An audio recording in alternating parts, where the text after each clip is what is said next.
buying back.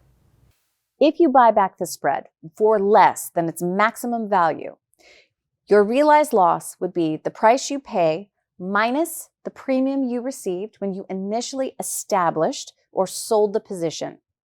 The maximum value for the spread is still the difference between the strike prices and your maximum loss would be this maximum value minus the credit you initially received.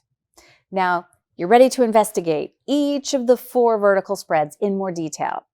In the next 4 chapters, we'll see hypothetical examples with specific profit and loss numbers. We would like to thank you for taking the time to watch the videos that we have put together for you today.